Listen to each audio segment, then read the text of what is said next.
Hello friends, this is Scott, and before we get into the actual harvest and what I've been eating and preserving, I wanted to show you that I have got a little bit more work done on my pumpkin bed in the front yard. As you see, I've been putting down more cardboard, and you see the size of my monster pumpkins. These are supposed to be the big ones, so I don't know if our growing season is going to allow, but anyway, they're doing okay, but I am enlarging the bed, and I am topping it. I was able to get a few loads of the good stuff from the pasture. And so again, I'm not going to spend a lot of time on this, but I wanted to show you how I start a garden bed is I put cardboard down over the grasses and weeds. Bindweed, it will not smother, so I'm going to have to do a little bit of pulling or spraying.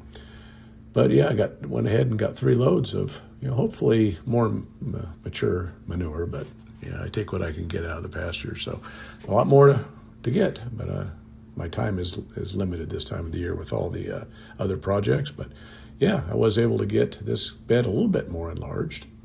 Again, that was the whole plan.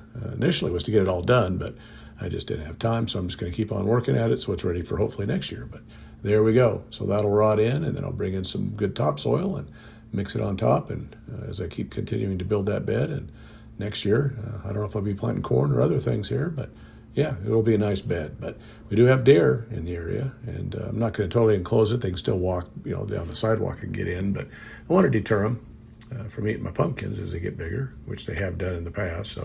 So yeah, I'm going to just fence this in, and just a quick job, temporary fencing, and that is the wire that I used for my tree rings, and so I'm just recycling what I have. And yeah, it turned out pretty good, just for, like I say, a temporary fence. It'll probably be temporary, as in it may stay, for a couple of years. We'll see. Now here's my mess of tomatoes, and we are 6,300 feet above sea level down here, and so everything that grows is probably a month later here than it would be in the Salt Lake area.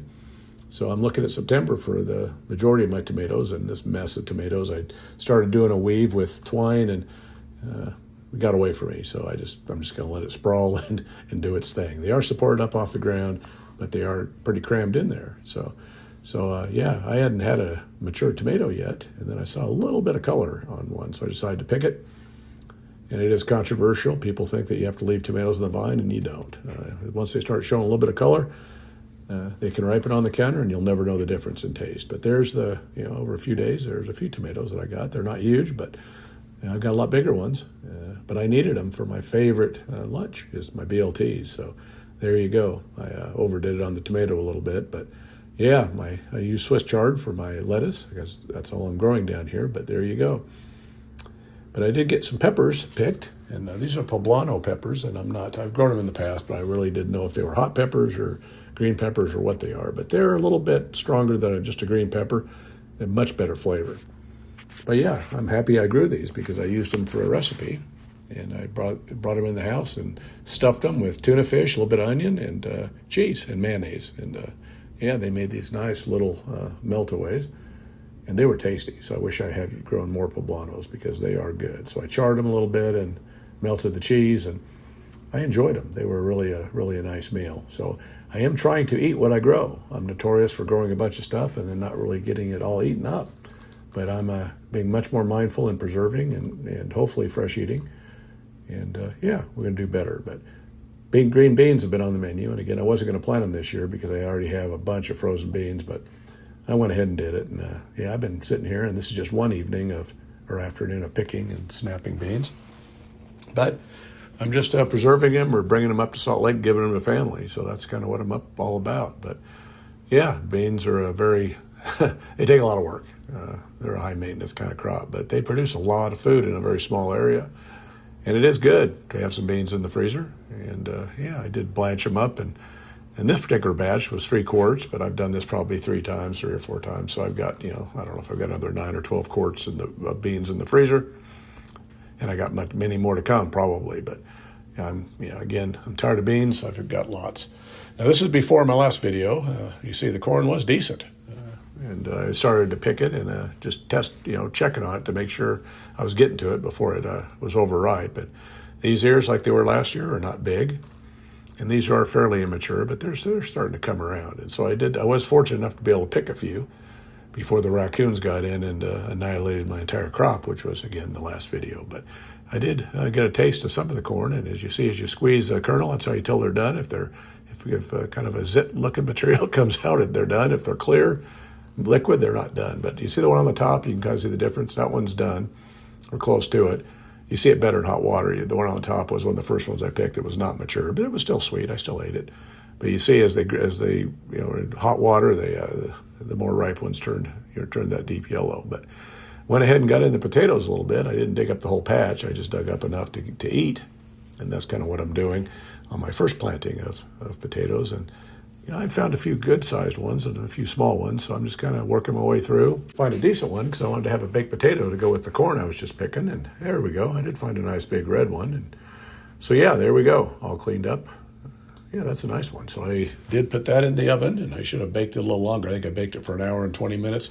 Should have been about an hour and 30 minutes, probably. It's so big. But yeah, a little butter sour cream, and it was still tasty, along with 4 ears of that small corn. So yeah, I am glad I got to taste the corn anyway, and it is sweet. But my green zucchini has been kind of weird. These plants must not have enough fertility here, but producing really nice zucchini, but very skinny zucchini. So yeah, not the big monsters that I usually grow, but that's fine with me. And I did have pickling cucumbers, and I've historically not been able to grow cucumbers very well, but this year I at least got some pickles, and I am going to make some pickles here, and I'll show you, what I did with those here in the kitchen a little bit later in this video. But yeah, quite a few pickling cucumbers, even though the plants did not look too healthy. But again, I'm in the process of trying to build up these new beds, and it's going to take me years to get them to where I want them to be. But I'm getting produce now. The yellow squash and the crookneck squash are doing great, and yeah, I've got more than I'll ever eat. Just major production on these crooknecks. So yeah, they're my favorite of the squash, of the summer squash varieties. They have a much better taste. I like to grill them. And I did grill them with some steak, and I don't think I show that in this video, but yeah, they were tasty. I just put olive oil on them, a little bit of salt, stick them on foil, put them on the grill along with the steak, and yeah, they turned out really nice. So just a nice addition to a meal. So there's a classic crookneck right there. Beautiful. The tomatillos, there they go. There's a few that are breaking open from their skins. They're small, but they're there, and so I can use them to make my world famous salsa here shortly, which I need more tomatoes for. But so I made a little bit of a potato and zucchini and egg, little fritters, and fried them up and put a little, that was store-bought salsa. But it was good, and so those were tasty. I think I'd cook them a little longer, make them crispier, but yeah, they were good. Now I did go through and pick the rest of my onions. Now these were the onion plants that were not quite mature when I picked all the sets, and they're much bigger. So they did bulb up, and I'll probably be using these more for storage onions instead of cutting them up and freeze them, just to have some for just cut them up and fresh eating for hamburgers and things. But yeah, they turn sizable, and here's a good look at them. And going ahead and drying them in the garage again like I did the original ones, and yeah, pretty good. So I think those will be able to cure and be able to be stored for a few months. So I'm looking forward to having those, and I'll share them with family too also. Now here's some Brussels sprouts, which I normally don't grow, but there you can see them. There's hard to see, but as with the bindweed in there, but yeah, there's a close-up. You can start to see them. They're starting to form, so I'm hoping we'll get some Brussels sprouts. I'm not a big Brussels sprout eater, but I'll try them. Broccoli is all almost used up, so I'm ready to pull those out and give them to the chickens, the rest of them. Eggplant is coming on and starting to form, so I'll be having some eggplant. And again, I eat eggplant. I do some in stir fries. We do make some lasagnas with it. I'm still trying to learn the best ways to use eggplant, but it's it grows pretty easy for me, and it's pretty tasty. Now the horseradish on the right is doing okay, but the comfrey that I planted from one root or one plant has really done well, even though this area is shady.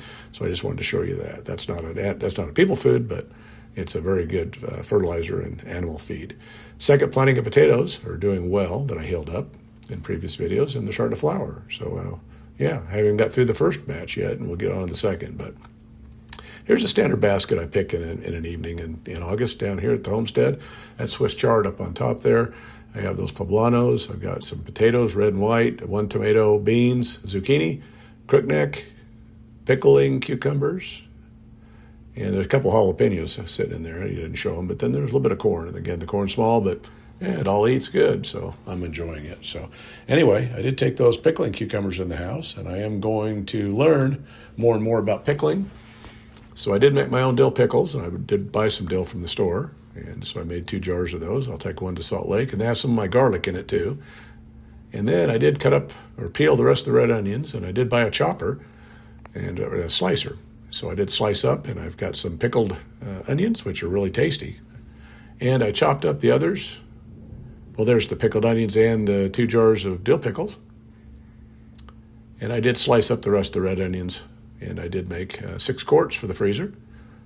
And yeah, I can still pull those out and use them as pickled onions too. And I did have a little left over that I'll just throw in the freezer and use it with my onions, or my eggs, excuse me. Eggs and onions I like to eat.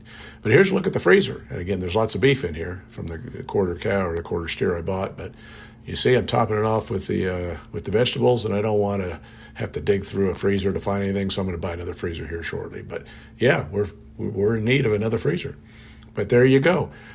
August is a great time of the year, and I'm looking forward to the tomatoes coming on. I was looking forward to a lot of corn and freezing corn, but yeah, no luck there with the raccoons, so we'll just have to buy some, I guess, and if I want to freeze any. But well, thanks for watching this video, and we're doing great down here at the homestead, doing lots of good things. Thanks for watching.